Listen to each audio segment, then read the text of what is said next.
Hi guys, and welcome along to Series 3, Episode 2 of Artists in the Spotlight with me, Scotty Barber from Mayhem Rockabilly Productions. We have an exclusive for you today. We have the first ever female artist to sit down and chat to Mayhem Rockabilly Productions all about her career.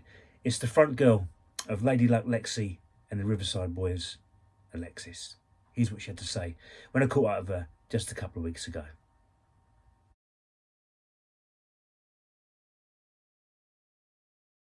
Well, welcome to Artists in the Spotlight, Alexys, and welcome along to the show. First of all, how have you been? And secondly, how does it feel to become the first female artist to take part on this chat show? Well, thank you so much for having me on here.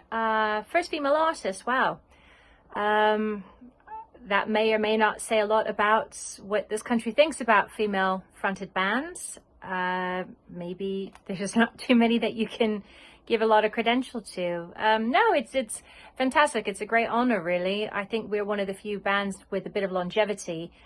And I mean, I've only been doing rock and roll for about 10 years, but we've really established ourselves, I think, internationally as well as in the UK. But oddly, the UK gives us very little recognition, but we do okay abroad. So yeah, I guess it's fantastic. Hopefully you'll get a few more female artists on here and open the doors to some more really great talent in the rock and roll scene. Things have been good. It's nice post-pandemic. We've been really busy, and yeah, next year is starting to fill up already. So it's all been good, good. We've been trying to keep busy with music, obviously, and working on a new album, which is really important right now. We haven't released anything in a few years, and our last two releases were EPs. So hoping to get a full-length album out this time of majority originals like the EP, and then do a few covers at the same time. Take me back right to the beginning. Who were your main influences, personally and musically, and describe your first steps into this wonderful genre that we call rockabilly music. So I think what really inspired me to want to do rock and roll after decades of being a live drummer for an industrial band was I was listening to the Mark Lamar show on Radio 2 once, really late at night, and he was interviewing Wanda Jackson. And the week after they had Kitty, Daisy and Lewis, and I thought, oh, this is actually really, really amazing. I mean, I grew up listening to this with just via my dad. But of course, as a child, you don't want to act like you like your parents' music. And even though my parents took me to a lot of like concerts in the park where I grew up, and I saw some of the greats, but never really took it in until now. I'm still trying to reach back for those memories of when I was a kid and being able to see Roy Orbison and the Everly Brothers and people like that, and Jose Feliciano, and bands I think I took for granted when I was about 9 or 10 years old. And now I wish I remembered all of it. So I guess Wanda was probably my first real inspiration, and then it kind of grew from there. I always loved Elvis and Gene Vincent, and I think as I got more immersed into rockabilly, really just started to adore people like Janice Martin and Laurie Collins. And those, I think, are probably my rock and roll influences as a performer. Yeah, and I mean, pre that, I was very much a teenager in the 80s and loved all the new romantic stuff that came from England over to the US. That was really what fueled my fire to be a musician. But, you know, here I am, 25 years in the music industry, and the last 10, thankfully, it's all kind of been aimed towards rockabilly and rock and roll. There's always been comments about female singers and female band members around our rock and roll and rockabilly scene. Most of it, I've got to say, is totally unfair. Has that ever personally put you off? And has that ever made you doubt yourself to actually get a band together and start it all off? So that is a very valid and very fair observation about female artists, particularly in this country. And I find that we're not taken very seriously. Now, many of the female artists that you do hear aren't actually part of a band, they're solo singers. And so many times they can actually have different bands backing them all the time. It doesn't leave them a lot of room to do originals. Maybe that could be one of the reasons. Because we do mostly originals, and I do have a full band, that makes a really, really big difference. And I do remember in the very beginning of doing rock and roll, all promoters said the same exact thing, that we all wanted to be like Imelda May, which is absolutely furthest from the truth. I had one female singer admit to me she tried to piggyback off of Imelda May, but that didn't go very well. And you don't hear about this band very much anymore. Whether it's got something to do with that, I don't know. So that was really frustrating. You know, pre-Imelda, there was Laurie and Wanda, and I would even like to throw Jackie O'Sullivan in the mix because she was there in the 80s, and she was a phenomenal female rock and roll singer. So yeah, it's very unfair. We're always first on the billing at any festival weekender, whereas when my band play America or in Europe, we are nowhere at the bottom of the billing. We're usually closer to the top, somewhere in the middle, but a feature artist because we're from the UK. I think also because I come to the front and play drums as well as sing, that gives a little bit more credential because you're not just a singer, you're a musician at the same time. Not the greatest drummer. I did it for 17 years before this band, but you know, that it was a different genre, it was a different style as well. So being a rock and roll drummer, it was one thing. I mean, like a serious rock drummer, I should say. And then doing rockabilly, a little bit different. And I have to focus on so many things at the same time. But, you know, all in all, it's not very fair, I think, on the female artists. I'd like to see more female artists top of the billing at a weekender. But whether that happens or not, I have no idea. A lot of times, we'll do a weekender, and none of the female acts ever get asked to come back, only the male acts, and there's got to be a reason for that. A lot of prejudice against women in this industry still to this day, but that's all right. I'm not a solo performer. I play in a band. I don't know if maybe that's why people do want me, don't want me. It's hard to tell unless you ask a promoter directly, why don't you book female bands? Many of them will say, oh, because they do all the same songs. But we're a band that do originals, so we're not, we don't know. I don't know. I will say it is very unfair. I'd like to see that change, though. Who knows, maybe after this interview it will. The first time that you and I met, Alexys, at one of Spike's gigs all those years ago, you were setting up a band, Bang Bang Boogie, which obviously we recorded on Essex Rockabilly videos before it became Mayhem. You've come a long way since those days. Did that experience in that band help you form and get you in a position to where you are today?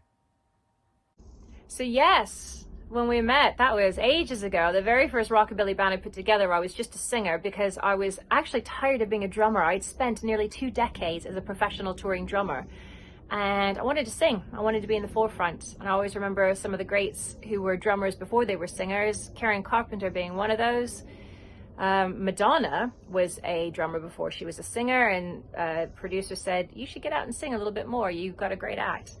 But then I saw people like Debbie Peterson and Gina Shock, and even Sheila E. was a huge inspiration as a singer and drummer. And when my previous backing band with Bang Bang Boogie didn't quite have the sound I wanted, it just sounded standard, and I wanted to go above and beyond standard. So that's when I had recruited Nick Bayford and Chris Timon, and at the time we had a succession of drummers, and they were just Deps mostly. One stuck around for a year, and then I don't know why he left, and then I just decided, oh, I'm going to go back and do it myself. One, it compacted everything down to a 3-piece. It's easier to travel with. And then again, also, I didn't want to be known as just some old rock and roll singer like everybody else is. I wanted to give a little bit more to what I actually had as a performer. Where I've gone from strength to strength within the scene is, well, started writing my own material. We're edging more towards a neo-rockabilly and kind of a bluesier sound, which is what's really popular in the States at the moment. And I think it's because we have played Viva Las Vegas for the last 5 years. So we see all these really great bands who are getting really big in America, and all the Wild Records bands. And so we're a little bit inspired by that. And I just want to stand out a bit. I do remember once someone saying, when I had the old band before this one, we did a cover of Temptation Baby by Gene Vincent, which is my favorite Gene Vincent song. And they said it was nice to hear something different and not just the same old rock and roll tunes. So that inspired me to do a lot of different things. And when you listen to the new stuff, it's very bluesy bass, lots of stops, starts in it. And I think lyrics that reflect on what's happening in today's world, as opposed to bubblegum and soda pop and things like that. I mean, we do have a song called Ready to Rock and Roll, which is a very fun song. But things like I'm on Fire was kind of inspired by Me Too. I Want a Man in a Rockabilly Band. Well, I was just getting tired of getting catcalled by, guys in work trucks, and just wanted to state my business of who I am. Isolation Blues, which has been a really big hit, was written about the lockdown. So, we try to keep everything fresh and up to date. And I think that's what changes from the old band, is when it was all covers previously.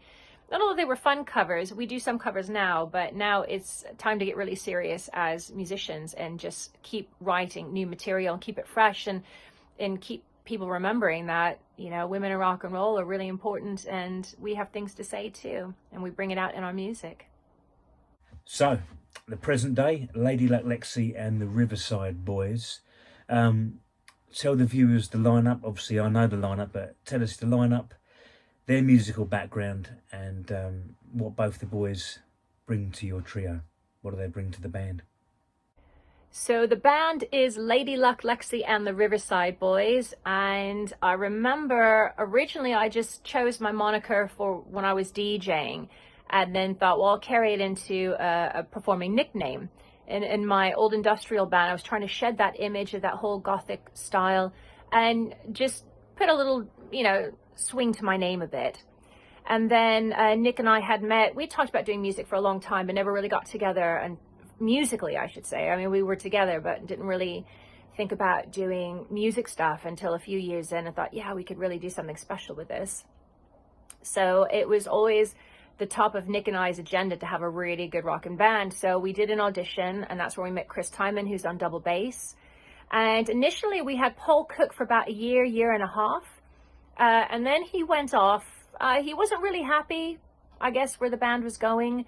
And then we had a succession of drummers. I won't go into a lot of the names because some I can't even remember. Some only did one gig. We had a few deps. I think one of my favorite deps was probably Rob Tyler and Sean O'Keefe. They are phenomenal musicians and have been around a very, very long time. I'd love to have them play with me full time because they really brought something special to the band, and also could sing too. But it was just easier for me to stay up front and on the drums, compact it all down. What did they all bring? Well, Nick, in my opinion, and I'm not biased by any means, has got some of the best technical skills of a guitar player in the UK. I hear Brian Setzer and I hear what he does, but with more of a Cliff Gallup kind of sound, and I really like that clean sound. Although some of the stuff we're doing now is bopper and bluesy bass is a little bit grittier, but I like the technical skills that Nick has. And as a result, he gets asked to play in a lot of other bands, even depping and full-time. So that's all I could say about that. Chris came from an entirely different background. It's psychobilly. But, he loves what we do. He likes keeping busy in music. I'm not sure he was ever as busy with his previous bands as he is with us. So yeah, we all get on with it and everyone contributes where they can. In terms of the songwriting process, it's usually me and Nick starting out with something, then we send it off to Chris and he writes the bass lines, whether he follows along or does rundowns or breaks in it. And then we just add it when we get into the studio. So everybody has their own contribution to it. In terms of running the band, it's me. I do all the contracts, the negotiations. I'm the point of contact. And that's, just, you got to have a woman in charge or else things don't get done right.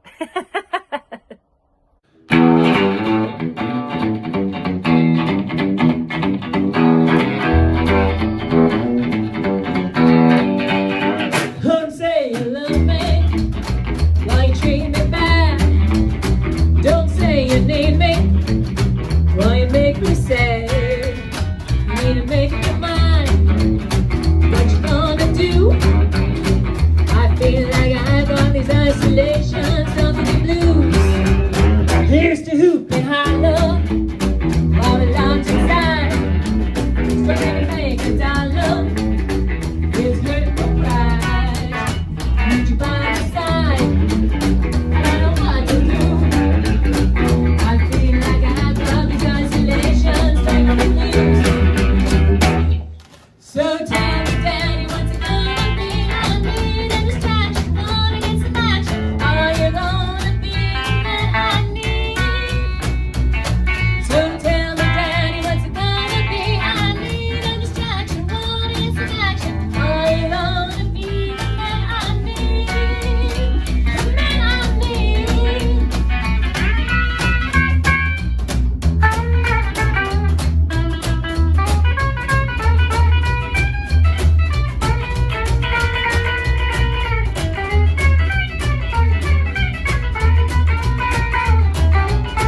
So tell me, Daddy, what's it gonna be? I need a distraction, wanna get some action. Are you gonna be the man I need?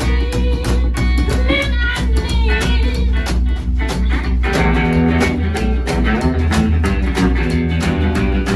At the end of the tunnel, see the curious side. I'm like we're stuck together every day and night. No sitting around, got things to do. No more of this isolation, stuck with the blues. Goodbye to these isolations, stuck with the blues. I'm glad I got to spend isolation with you.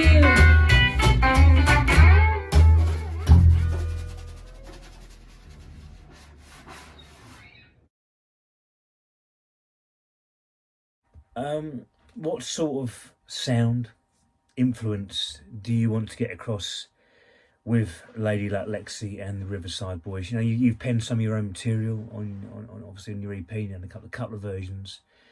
Is that something you like doing, or do you like to include a couple of covers? So yeah, as I mentioned before, we've been writing a lot of our own stuff and performing our own stuff. Inspiration we get from everywhere. I listen to all kinds of music, and I know there are some people who are so strict and don't listen to anything but rockabilly. Well, you know, I was born in the early 70s. I grew up listening to disco and funk, and in the 80s came around and the new romantic bands from England were there, and boy howdy did that blow my socks off. Female rock and roll bands were up and coming at the time. And then my mum and dad listened to a lot of stuff from the 50s and 60s when they were young and they were growing up. So I listened to a lot of things. And when I was doing industrial music, always loved goth. I still am an old goth at heart, and I love the electronic, darker sounds. So not like techno-y stuff or drum and bass. It's very different. It's much on the darker edge of it. And I still love listening to that, and I still listen to a lot of mainstream stuff too, only because I listen to production value. And I remember watching a YouTube clip about a successful song, how to write a successful song, and a lot of it is grabbing that hook and that really catchy turnaround and a little something that is an earworm. It goes round and round in your head. And when I listen to a lot of mainstream stuff, I can hear those hooks, I can hear the catches, I can hear the turnarounds, and I think that's really how a song should be written. So I look for inspiration in a lot of that too. And if you can ask me personally at another time some of the songs that have inspired me. But in the meantime, I don't discriminate against any music. I appreciate everything that comes out now, no matter what genre it is, because somebody out there likes it. And I mean, I've got a panache for horrorcore. If you don't know what that is, it's really good fun. And I would love to do a horrorcore project. There's a horrorcore band I really love, and I'd love to do a duet with this woman. But you know, at the same time, I can appreciate songwriters who are very young, whose initials are T and S. And yeah, and she's a brilliant songwriter, country and pop and everything else in between. So inspiration with songwriting comes from all over the place. I can't just strictly say it's only rock and roll, because it's not. It's our roots, but there's so much more that can be added to it. And some of the songs that I think we get a lot of requests for, we get a lot of hits on YouTube for, the ones that sell the most on digital downloads are all the ones that I've looked for inspiration in those mainstream hooks and turnarounds, and people really like it. So there's something to be said about, you know, some of the chart music and just everything you hear all around you. You just have to grab inspiration from where you can find it. Music is at a standstill right now. We're just recycling old stuff. So let's recycle it, but just add our own twist to it instead of doing the same stuff over and over again. And I think that's what creates a really, really good song.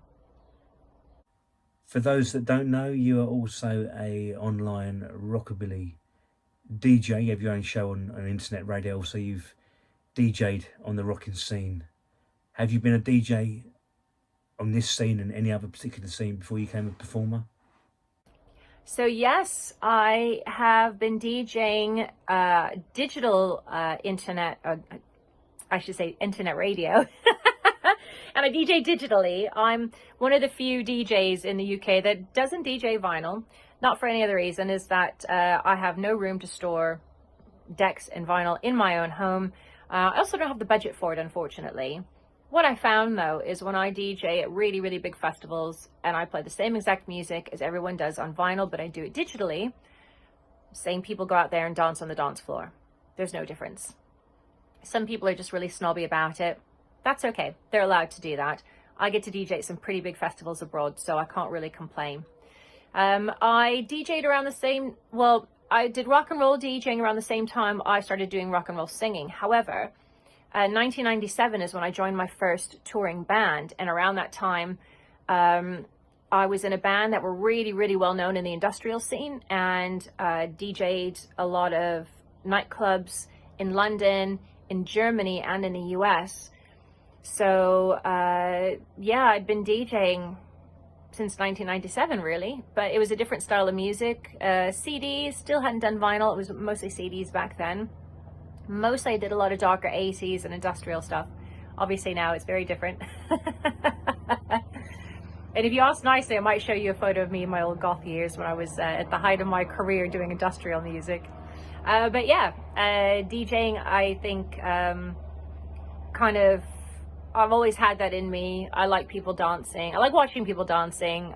Music makes you feel really good. And no matter what it is you're DJing, I've done 80s events too, where not like pop 80s, but the darker side of 80s. And they're really, really great fun. So yeah, I was a DJ and a performer at the same time, but it goes way, way back before I was doing rock and roll, if that makes any sense.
Dancing at the county line.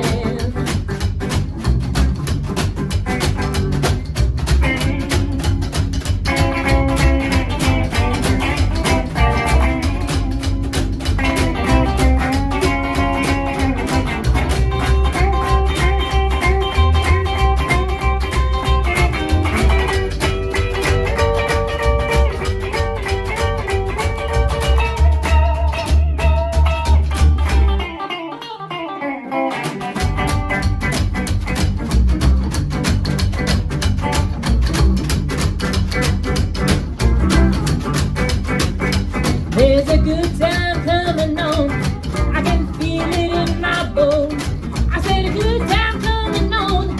I can tell it won't be long. There's dancing in the streets again. Music everywhere. There'll be people walking, people, yeah. Oh, laughter everywhere. There'll be parties after sundown.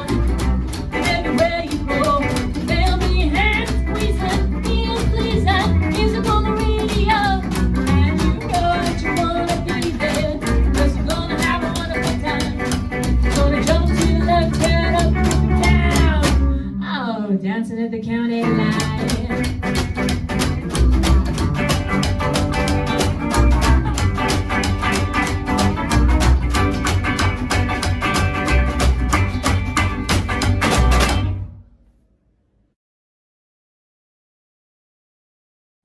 time for a little bit of self-promotion on my side, and there's no harm in a little bit of self-promotion, especially on the rock and roll and music scene. But you've done some work with myself and Mayhem Rockabilly Productions, including the lockdown sessions, video session that we filmed on the turn of lockdown in 2021. How was that experience? And obviously you followed that up by working with the Rockabilly video god in Chris McGee from Botflix Films, who's covered the rave, Viva Las Vegas, you name it, he's covered it. Two decent companies, not blowing my own trumpet on the rock and roll scene, especially with the videos. Have these videos helped propel you as an act and as a band? So yes, we have done a few videos with your good self, and with Botflix finally, the Botflix thing we had been planning for years. And then by the time we got around to it, it was lockdown and nothing really happened. And then we were invited to do a few lockdown video shows. One of them was the virtual Viva Las Vegas. So we did that as a live performance, and I did a few DJ slots. And then we did the rock and injection disinfection party. That was a really good one as well. There was another festival we were asked to do, and somehow we did the recording. Whether it got aired or not, I don't know. And then we did a Rockin' 24/7 radio one, which is the current radio station that I'm with. And we had some technical problems because, of course, Meta, which is formerly Book of Face, we're taking everything down due to copyright infringement. So a lot of people were turning to Twitch for that. And at the time, we were unaware of really what was going on, why things were getting shut down all the time. I don't really think it boosted us at all. It didn't really help us much. I mean, we were busy kind of writing, and lockdown was, I'm not going to lie, a really dark period for me because I couldn't go out and do anything. Some people had the opportunity to be furloughed. I was not furloughed. Some people were able to work from home. I was not able to work from home because I was self-employed as a musician. So it was very difficult. And people were paying out thousands to see the big stars, but, you know, wouldn't spare a pound or two to see the roots bands. I didn't take it personally, but I didn't really think it did any favors for us to do lockdown stuff. I was happy to finally get out, and I think you, Scotty, were the first person that we actually saw in the rock and roll scene to do stuff like this. We were also really lucky that we had been in touch with quite a few venues that had outdoor events that we had played for them previously, and they asked us to come back and play again, to the dismay and to the upset of a lot of other musicians who were not getting any gigs. But it was when restrictions were lifted slightly and we were allowed to play outside, and I think people just got angry that, I don't know, maybe a female fronted band got the choice first and not them. Anyway, I do think that videos are a way forward, and we did find this with Botflix, but I think we kind of jumped on the bandwagon far too late. He's so busy now that he wasn't able to push and promote a lot of what we had done, because he just has so many bands on his roster. I think yours did exceptional for us, and always pushing those, and we need to get together and do it again because we've got some new stuff, but we want to shoot a proper video this time. So yeah, I think getting your face out there along with the band, so it doesn't just show that it shows that you're more than just a female artist, and that you've got a band and you've got original material, maybe original sound, maybe an original look. Some, you know, I might look like every other girl on the scene, who knows. And it does get your face out there. And because we are in a digital age now, people watch YouTube, people like to watch videos. TikTok is, you know, I've just opened my TikTok account about a year ago, but only now started to utilize it properly, and I've learned the benefits from it, and Instagram Reels and things like that. So yeah, of course, music videos are definitely another way forward. And I remember back in the 80s at the advent of MTV, suddenly we were seeing all these bands on our television screen from all around the world, and it was amazing. And I think music videos propelled a lot of huge bands in the 80s. It could do the same exact thing for this scene with the digital era that we are in now. Right, Alexys, you've played Vegas now, Viva Las Vegas weekend, a massive, huge weekend on the rock and roll calendar. around the world. Sum up that experience of playing at Viva, and what are your future gig goals that you'd like to tick off your bucket list as a band and as an individual actor or DJ? So, Las Vegas. Yes, we got our first invite to play Viva Las Vegas number 21, and we've played every single one since then, even the one in September when Brits weren't allowed, but because I still hold a US passport, I was allowed to enter the country. Had a backing band, and it wasn't quite the same, but oddly enough, we had 3 gigs to fulfill that weekend, so I had to do all 3. I didn't want to lose out on it, and we've been asked to do Viva 26 again. And it is a huge honor to be asked to come back, because Viva Las Vegas is the equivalent of Glastonbury to the rock and roll scene, and in America it's like the Coachella of the rock and roll scene. It's the biggest rock and roll event in the world, and it is a great honor to work for Tom Ingram as well. I do a lot of his app and website updates, a lot of admin work and organizational things for the event, as well as some of his other events. And then as a result, I am a regular MC and DJ now. The band, I do have to ask if he'll consider us, and it's not always down to him. He also has another few people that he works with who have final decisions on what bands perform and what don't. My dream is to get on the car show stage, but alas, we're not on the car show stage next year. And I did specifically ask, would you consider us for car show? I was told, I'll consider it. We're not on the car show stage, but we do have a good slot this time. So I can't really complain. Vegas is an experience and a half. It's, you know, I always love Las Vegas. I've been there probably no less than 15 times in my lifetime. And it's just a wonderful city. The people there are amazing. The bands are incredible. The vendors, the cars, everything that goes with Las Vegas is just something really special. And if you haven't gone, you need to go at least once. I hear a lot of people bad-mouthing Viva and they've never gone. And that's not really fair. You need to go and experience it. You know, you don't even have to leave the hotel, the casino. You just stay in one place and see 150 bands, buskers, headliners, small bands, unknown bands. The Tiki Pool Party is amazing. The swimsuit competitions there. You've got the burlesque shows, the Charles Phoenix show, the Deke Dickerson shows, Reverend Martini's All Night Jumpin' Showcase, Sweet Pea's Hooch and Smooch, the opening. It's just, everything is really, really fantastic there. And it is something really special. This year and last year we were asked to do Hemsby for the first time, the Hot Rod Hayride. Hopefully that might get us onto the rave. We're doing a lot of really big car shows this year that are not generally rock and roll affiliated, like the National Hot Rod Association, oh gosh, I can't even think of the name of it now. The Autorama, ooh, sorry, I've got flies buzzing around. The Autorama show, which they do tend to have rock and roll bands there. That's always a really good one. The V8 Brothers in Belgium, we're playing next year. Last year, or I should say this year, I DJ'd and MC'd the weekend. We do a lot of the Swedish car shows, and it's funny because they have all kinds of car clubs come around and do these like crazy events, and then they have rock and roll bands play. So in terms of a bucket list, I'm not too sure. We have been given a heads up. I don't want to jinx it, but we've been put in touch with and have a high consideration for Glastonbury. I would love to do Hyde Park.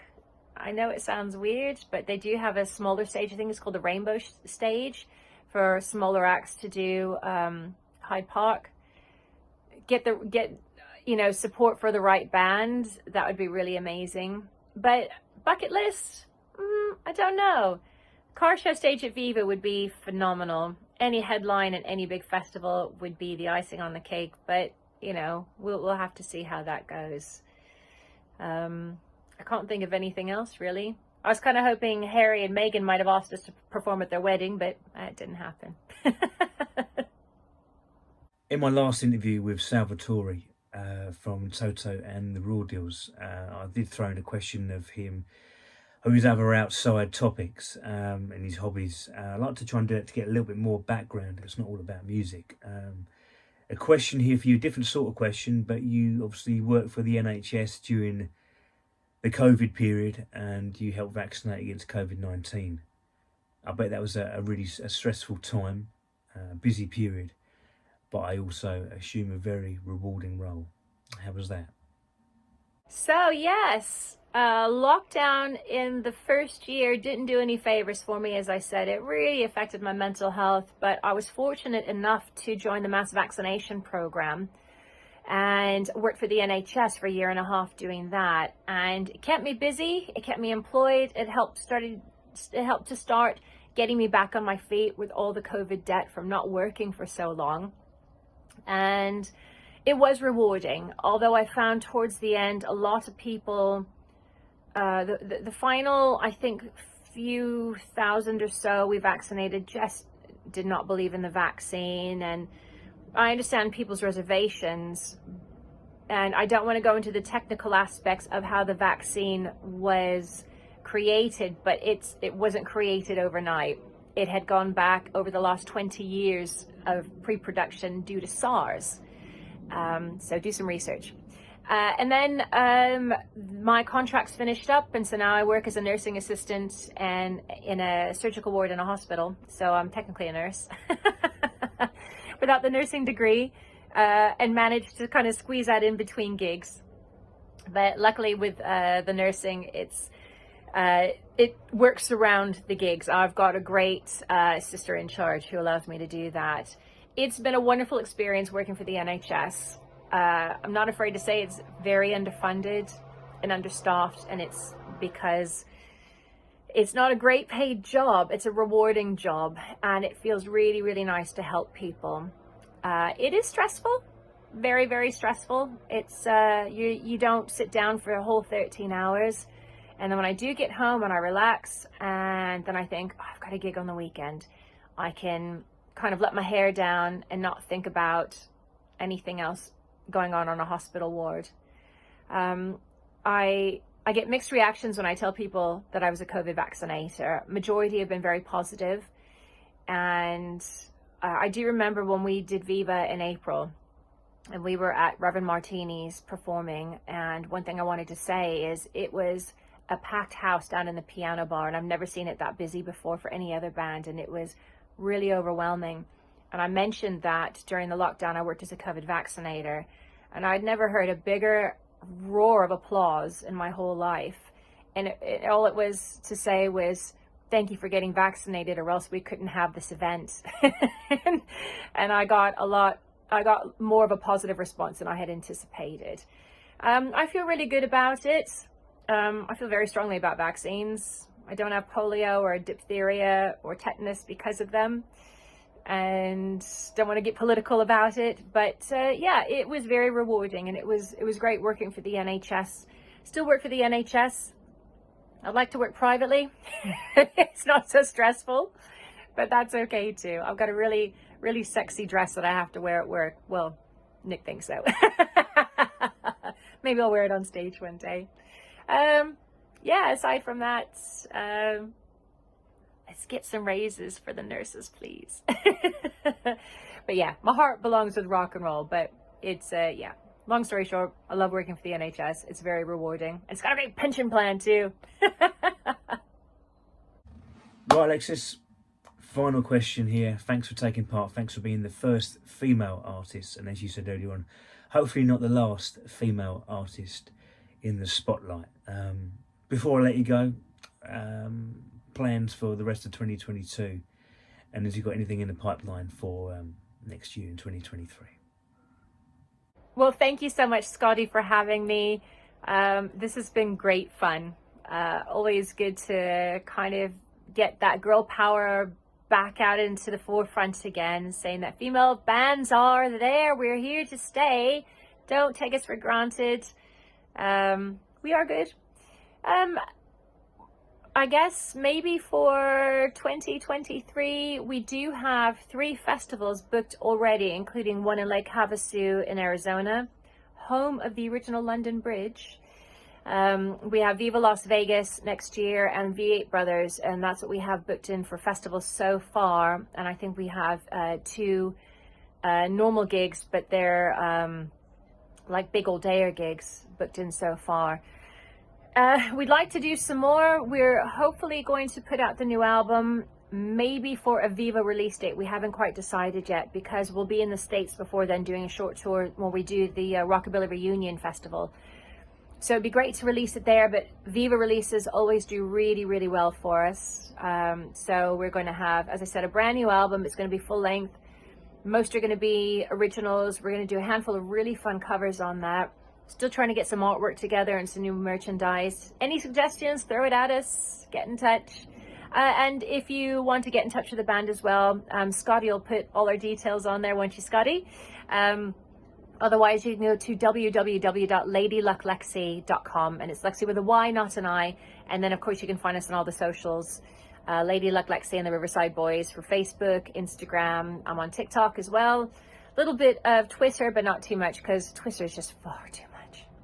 And I guess that's about it. Hopefully next year is going to be maybe the year that Lady Luck Lexy and the Riverside Boys really do more than just open on a Friday evening on a 3-dayer in England. And yeah, you'll definitely see us in Las Vegas next year too. So let's see what the future holds. But just thank you everyone so much for all your support and believing in us, supporting us, coming out to the gigs, buying merchandise, and keeping roots rock and roll alive.